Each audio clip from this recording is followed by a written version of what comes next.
Hey friends, Bishop Rob here with you, and I am here with a review and a little bit of a comparison today. This is the 1662 Book of Common Prayer International Edition. This was published by University Press. Published a few years ago. This is a more recent printing, so it actually notes that it does have an update in it, and I'll get to that in a moment. Here's the book itself. This is the personal edition.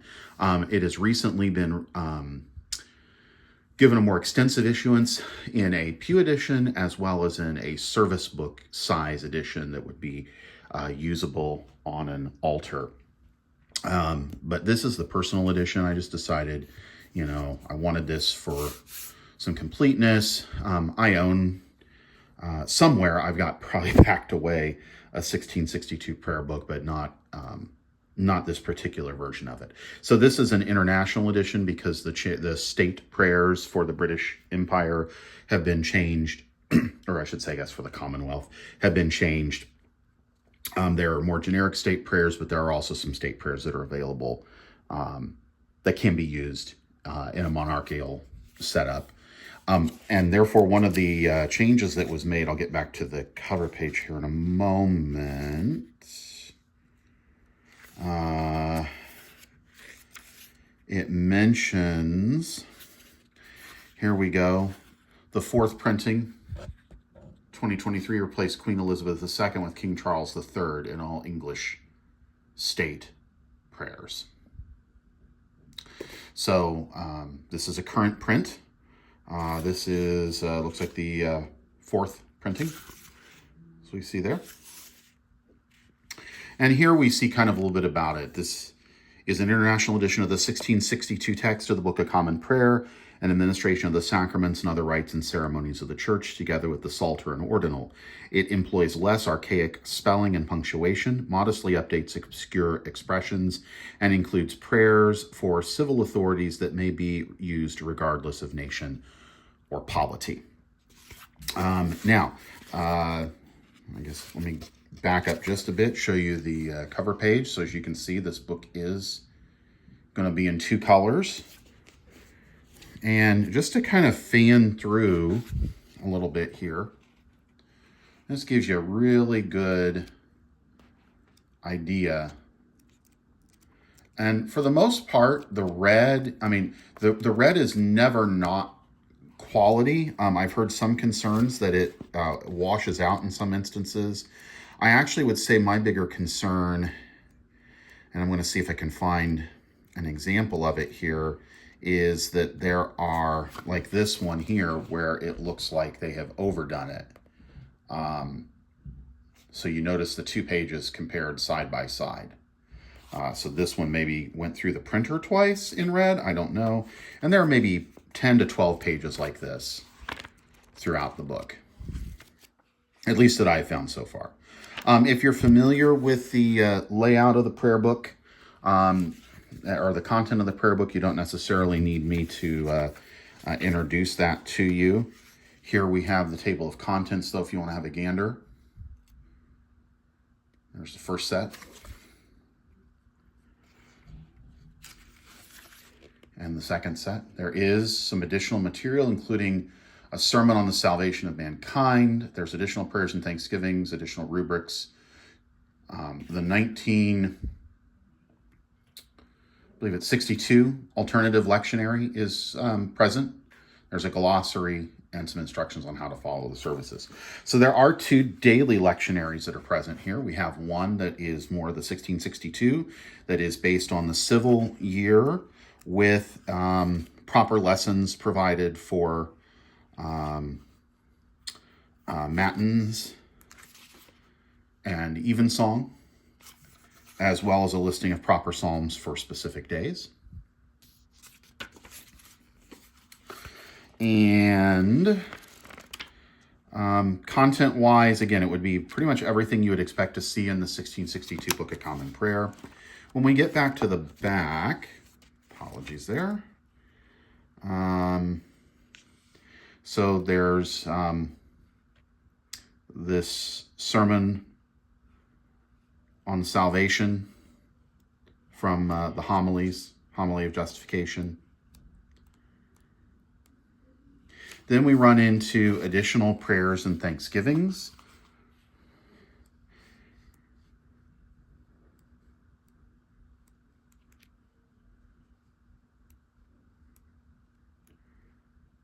I know I'm flipping through this rather fast, but and these are drawn from all kinds of different sources.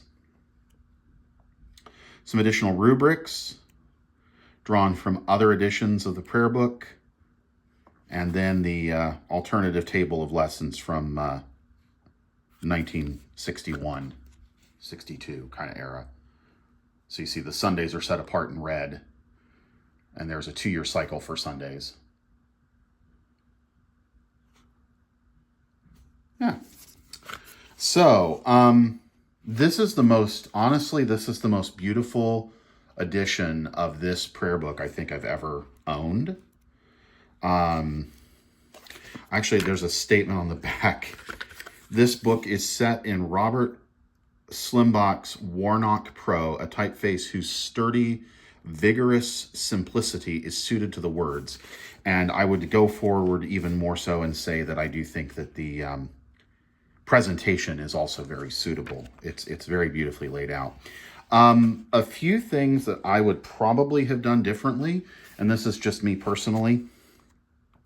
The traditional idea is you say the black and do the red. So I would have done some more red. I would have had verse numbers, psalm numbers, and incipits, etc., printed in red. I get that the drop cap is always the exception to that kind of rule.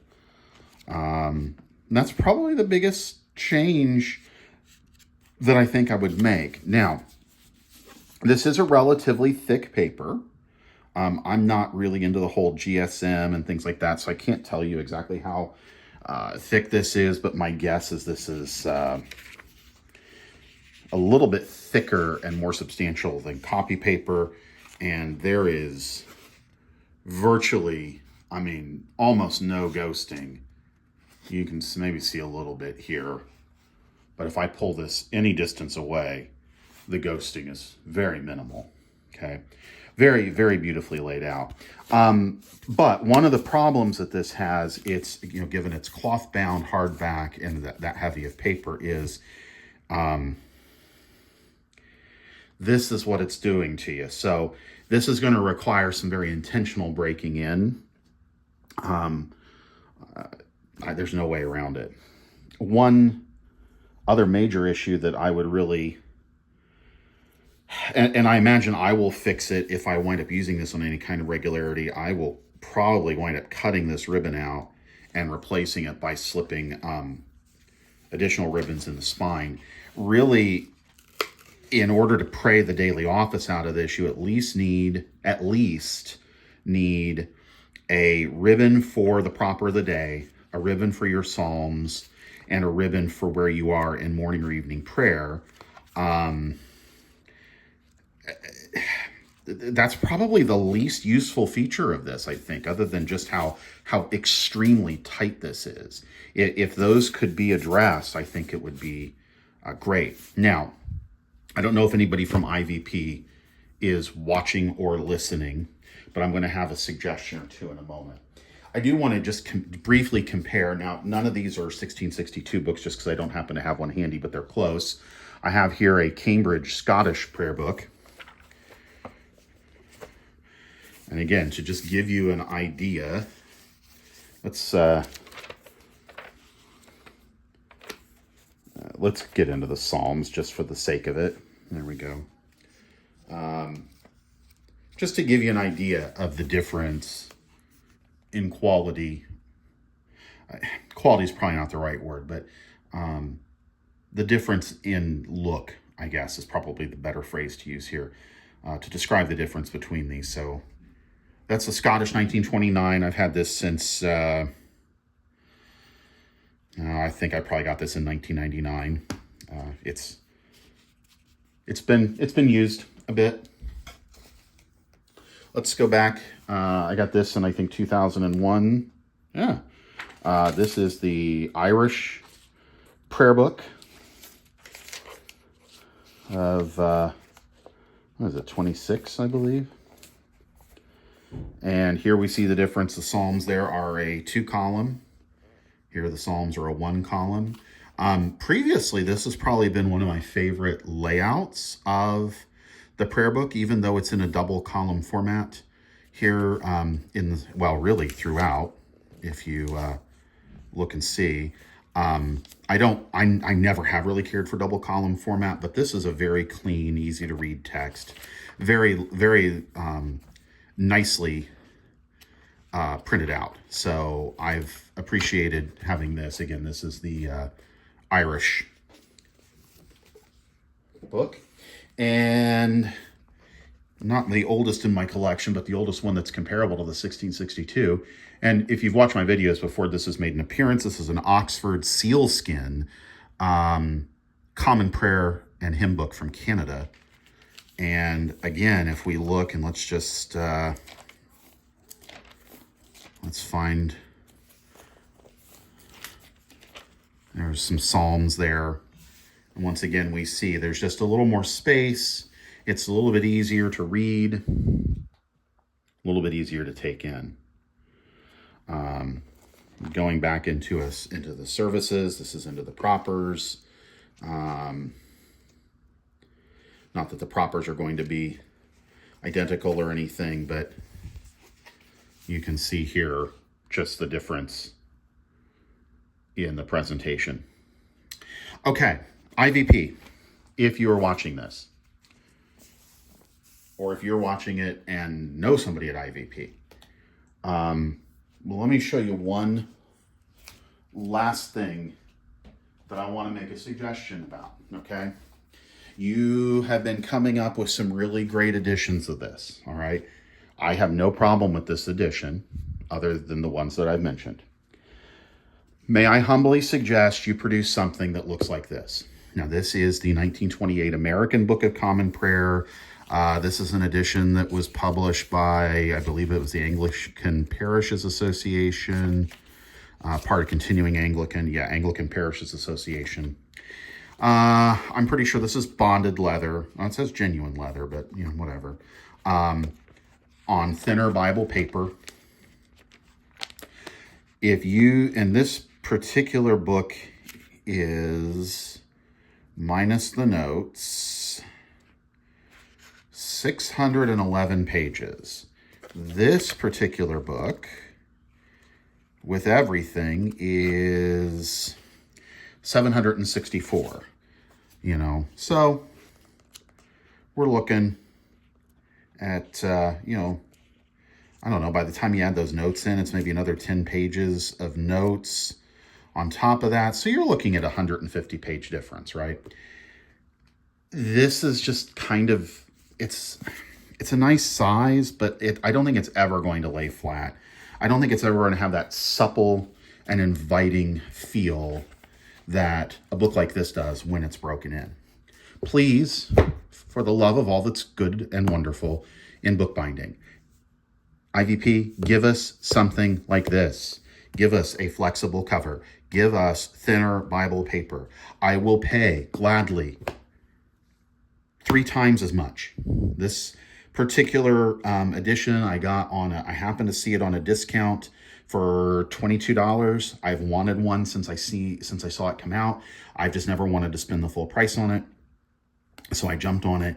I would easily spend $60, maybe even $70 to get this in a format like this.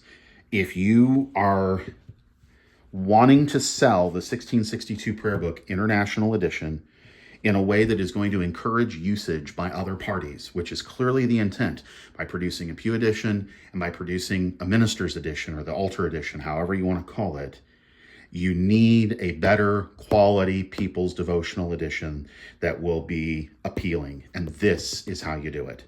So, IVP, don't skimp like these folks did and only give me 2 ribbons. Give me 3, 4 preferably. But give me my ribbons. Give it to me in this format, okay? And I believe you'll have a winner on your hands. That's my personal opinion. There's an entire glossary in the back of some of the words.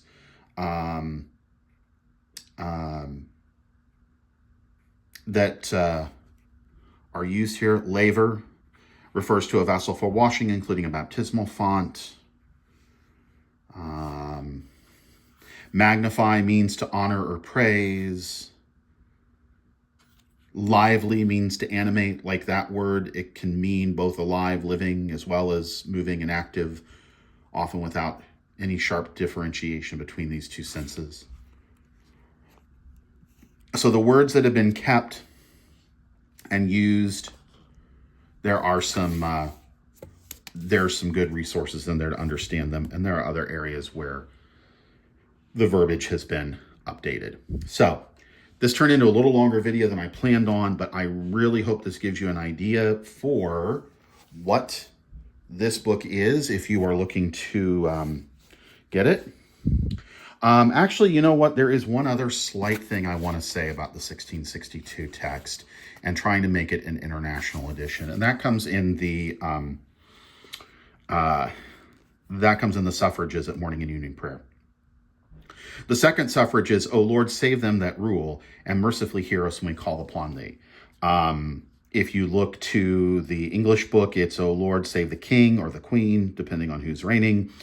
The American prayer book of 28 only uses this at evening prayer, and as I recall, it's, O Lord, save the state, and mercifully hear us when we call upon thee. But there's an issue here. For those nations where the where the sovereign is not the head of the church, this actually goes ahead of the prayer for the church, whereas this should really be further down here. And this is something that the 79 prayer book did. And, you know, since I have it here, let's take a look at the American 28. Now, remember that full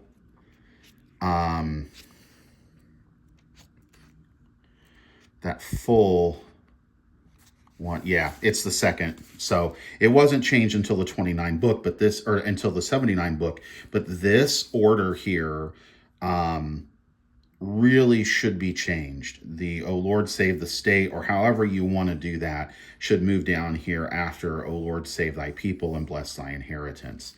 In a nation like the UK, it makes sense to leave it alone because they're the king is the sovereign and is the supreme governor of the Church of England, but it doesn't make sense anywhere else.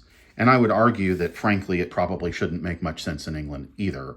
But that's a matter for debate for another time. So there you go. My pet peeves, which are very few, my overwhelming appreciation to the editors who helped make this possible. That would be Samuel Bray and Drew Nathaniel Keene. So thank you. And yeah, I highly recommend picking one of these up, and I will definitely highly recommend picking one of them up if somebody at IVP wants to do something in a kicked up version. So click the like, the subscribe, feel free to share a comment. Have you used this prayer book? Do you own a copy of it? What are some of your pet peeves, or what are some of the things you think it does extremely well? Drop a note below, and I look forward to seeing you in our next review.